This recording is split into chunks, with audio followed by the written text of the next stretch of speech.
বাংলাদেশের জন্ম হতো না যদি মৌলানা ভাসানী না থাকতে। ফারাক্কার বিরুদ্ধে কে গেছিল?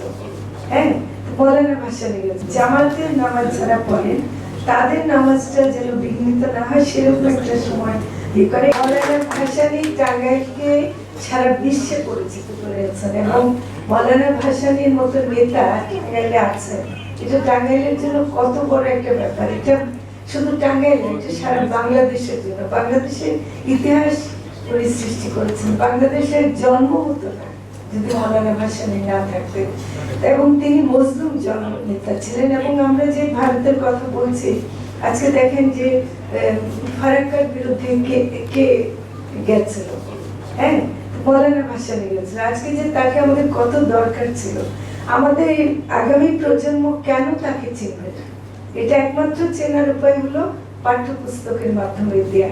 এবং এটাকে আমার মনে হয় দেওয়ার জন্য আমি শিক্ষা মন্ত্রণালয়কে তো বলবোই। আমি বললাম তো যদি আমাকে মানববন্ধনে দাঁড়াতে হয় আমিও দাঁড়াবো। আমরা যে সম্পর্কটা বিভিন্ন সময় দেখেছি, আমরা পূজাগুলোতে অ্যাটেন্ড করি, আমরা যাই এবং তারা আসেন। মানে আমাদের ঈদের সময় তো সবাই আমরা একত্র করি। তো সেই হিসেবে আমি মনে করি যে আমাদের এবারে পূজাটা ইয়ে হবে। একটাই শুধু আমার অনুরোধ, ইসলাম ফাউন্ডেশনের যিনি আসছেন, আমি যে তালিকাটা দেখছি এখানে যে মির্জাপুর থেকেও যেটা বলেছে নাকি যে সারাদিনে যদি 60 ঘন্টা আসলে জোহরের নামাজ 12টা থেকে 2টা পর্যন্ত যদি হয় 2 ঘন্টা, এরকম কয়েকটা টাইম ওদেরও যেটা আছে। আমার মনে হয় বেশি সমস্যা হবে যেটা মসজিদের একদম পাশে যদি পূজা মণ্ডপ হয়, সেখানে একটু হয়তো তাদের সাথে কথা বলা লাগবে। কিন্তু অন্যান্য সময় আমার মনে হয় যে আজানের শুরুতে ধরেন যে কত এবং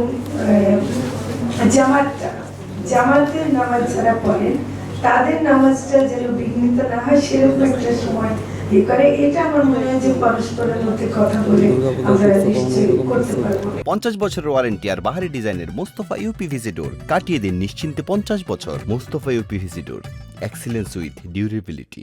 কারণ অনেক সময় ঢোল বাদ্য শুনলে হয়তো, কিন্তু আমার মনে হয় আপনারা যেটা ঠিক করছেন যে ওই সময় মাইকটা হয়তো বন্ধ থাকবে। তো মাইক বন্ধ থাকলে হয়তো সেরকম শব্দটা হবে না। আমার পক্ষ থেকে আরো বেশি অনুরোধ করছি যেন বিদ্যুতের কোনো বিভ্রাট না হয়। বিদ্যুতের যদি কোনো কারণে সমস্যা হয় তাহলে বিকল্প ব্যবস্থাগুলো যেন অবশ্যই নেওয়া হয়।